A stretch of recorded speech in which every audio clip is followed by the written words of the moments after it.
जय श्री राम प्रेमी भक्तजनों और जय माता की। कई कमेंट हमारे पास आ चुके हैं कि हमें ये बताइए कि दुर्गा सप्तशती का पाठ हम कैसे करें, जो सही विधि है हमें वो बताइए। दुर्गा सप्तशती मतलब सात सती। सात सती मतलब सात शक्तियाँ। हमने एक वीडियो 3-4 दिन पहले भी डाला था नवदुर्गा का गुड़ रहस्य। नौ दुर्गा का मतलब नौ दुर्ग। नौ दुर्ग मतलब जो 9 किले हमारे अंदर हैं, ये हमें उनकी ही पूजा करनी है, उनको ही शुद्ध करना है, उनको ही पवित्र करना है। लेकिन वो तो थे 9 दुर्ग। 9 दुर्ग यानी 9 शक्तियाँ। अब है कि सप्तशती का पाठ हम कैसे करें कि हमारी सभी मनोकामनाएं पूर्ण हो जाएं। क्योंकि जो आम इंसान है वो सभी अपनी मनोकामना पूर्ण करने के लिए, धन प्राप्ति के लिए ही दुर्गा सप्तशती का पाठ करते हैं, सुख शांति के लिए करते हैं। तो जो आप बाहरी बोल के या मन से भी पाठ करते हो वो तो एक खाली दिखावा समझ लो, एक थोड़ा सा इशारा है, संकेत है, और उसके करने से भी जब आपको लाभ मिल जाता है, लेकिन जो आज हम आपको बताएंगे उसके करने से लाभ नहीं, आपको परम लाभ मिलेगा, परम लाभ। और मैं विश्वास से कहती हूँ किसी भी मनुष्य ने, किसी भी साधक ने दुर्गा सप्तशती का पाठ ऐसे कर लिया तो उसको 10वें दिन यानी 9 दिन के नवरात्रे होते हैं, नवरात्रों में अगर उसने पूर्णता कर लिया तो उसको माँ का साक्षात्कार भी हो सकता है। और बातें तो आप छोटी मोटी छोड़ दीजिए, जो छोटे मोटे लाभ हैं ये तो कूड़ा करकट है। धन मिल गया, गाड़ी मिल गई, बंगला मिल गया, शोहरत मिल गया, इनसे ऊपर जो है ना वहाँ जाओ और उसको प्राप्त करो, वो जो परमानंद है। और सही में अगर आप करेंगे दुर्गा सप्तशती का पाठ तो आपको वही आनंद मिलेगा, वही परमानंद मिलेंगे, उसके साक्षात्कार होंगे उस शक्ति के जिसके साक्षात्कार करने के लिए ये दुनिया जन्म जन्मों से तड़प रही है। देखो प्यारे भक्तों, हम जो आध्यात्म बताता है कि दुर्गा सप्तशती का पाठ कैसे करने चाहिए वो तरीका बताएंगे। ये जो पंडित बताते हैं या कोई और बताता है, जो शास्त्रों में लिखा हुआ है, हम वो तरीका नहीं बताएंगे। जो रियल है ना, रियल जो सच्चाई है उसको आप जानो, जागो। जो 9 दरवाजे होते हैं हमारे शरीर में, उनमें से 2 दरवाजों को छोड़ दो, बच गए 7, यानी कि दुर्गा सप्तशती बच गई। फिर यानी जो 9 शक्तियां हैं, माँ के जो 9 रूप हैं, उनमें से 7 शक्तियां, यानी कि दुर्गा सप्तशती यानी कि 7 दरवाजे हमारे शरीर में बच गए। तो 2 कौन से छोड़ने हैं? उस दिन मैंने बताया था 2 आँखें होती हैं, 2 कान होते हैं, 4, 2 नाक होते हैं, 6 और 1 मुंह होता है, 7 और 1 जिससे हम पेशाब करते हैं, 8 और 1 जिससे हम मल त्याग करते हैं, 9। ये 9 दरवाजे हैं और 10वां दरवाज़ा हमारा बंद है।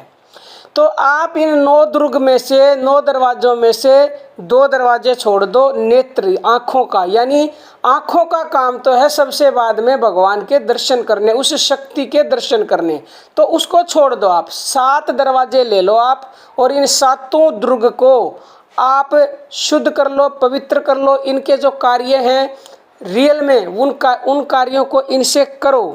अगर उन कार्यों को करोगे तो ये कुछ हद तक बाहरी तौर से भी पवित्र हो जाएंगी। जैसे कानों से अच्छा सुनो, मतलब कीर्तन सुनो, भजन सुनो।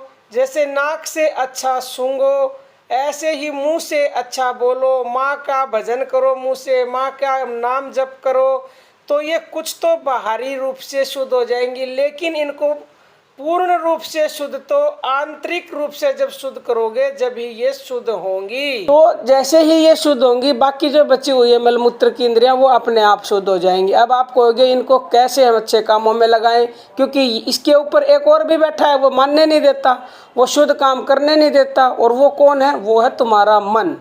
मन कहेगा नहीं ये काम नहीं करना, तो तुम मन की मान लेते हो, क्योंकि मन ज़्यादा शक्तिशाली है तुमसे, तुम्हारे में तो पावर नहीं है। तो वो पावर कहाँ से आएगी उस मन को मनाने की? क्योंकि जब मन मानेगा जब भी ये दुर्ग जो सप्तशती है, वो जो है ना 7 सप्तशतियाँ शुद्ध होंगी, पवित्र होंगी। और वो जिस दिन पवित्र हो जाएंगी उस दिन उस महाशक्ति के तुम्हें दर्शन होंगे और परमानंद की प्राप्ति होगी। तो अब मन को कब काबू में करेगा? भगवान का नाम। अब तुम भगवान का नाम जपो। जो सबसे सर्वोत्तम तरीका है हम आपको वो बताते हैं, वो श्वासों का जप ही है। श्वासों का जप करो ज़्यादा से ज़्यादा। जो हमारी कुंडलिनी महाशक्ति से प्राण शक्ति ऊपर आई हुई है, और इसी प्राण शक्ति से जो श्वास पर श्वास, जब हमारे श्वासों की घर्षण होगी प्राणों की आती जाती श्वासों के साथ, तो ये सारी इंद्रियां शुद्ध हो जाएंगी, प्योर हो जाएंगी, स्वच्छ हो जाएंगी। सारी शक्तियां जो तुम्हारे अंदर सोई पड़ी हैं वो जागृत हो जाएंगी। और जिस दिन वो जागृत हो गई, जिस दिन सारी इंद्रियां प्योर हो गई, उसी दिन समझ लो दुर्गा सप्तशती का तुमने वास्तव में पाठ किया है। अन्यथा तुम अपने आप को धोखा दे रहे हो खाली किताब में से पढ़ के। पढ़ने से कुछ नहीं मिलेगा आपको। अगर थोड़ा बहुत उससे मिलता भी है तो आप ये सोचो कि ऐसे पाठ करने से जो हम बता रहे तुम्हें क्या मिलेगा, तुम उसका अंदाज़ा भी नहीं लगा सकते। वो कल्पना से परे है, कल्पना से परे। किसी को विश्वास नहीं है तो 1 घंटा, जितना टाइम आप दुर्गा सप्तशती के पाठ करने में लगाता हो, 1 घंटा प्रतिदिन नवरात्रों में दुर्गा सप्तशती का इस प्रकार पाठ कर लो। मतलब माँ शक्ति का श्वासों के द्वारा जप करना है। अगर आप माँ शक्ति का श्वासों के साथ जप करोगे तो आपका वास्तव में माँ शक्ति के 7 रूपों का यानी दुर्गा सप्तशती का पाठ होगा। प्यारे भक्तों, मैं पूर्ण विश्वास से कहती हूँ चमत्कार होगा। उसके ये छोटे मोटे काम तो सारे बनेंगे ही बनेंगे। जो उसके ऊपर की सीढ़ी है परमानंद की प्राप्ति, माँ का साक्षात्कार, आपको वो निसंदेह होगा। लेकिन पूर्ण विश्वास के साथ किसी भी टाइम कर लो। मैं ये नहीं कहती नहाना धोना जरूरी नहीं। आप सुबह ब्रह्म मुहूर्त में उठ के हाथ मुँह धो के उस टाइम सांसों का जप कर लो और माँ के स्वरूप का ध्यान कर लेना, तो आपको अद्भुत लाभ मिलेंगे। प्यारे भक्तों, आप समझ गए होंगे किस प्रकार आपको दुर्गा सप्तशती का पाठ करना है। आप भ्रमित ना हो, यही वो असली तरीका है जिसके द्वारा आपको सब कुछ मिलेगा, परमानंद मिलेगा। आज के लिए इतना ही। जय श्री राम प्यारे भक्तों, जय माता दी।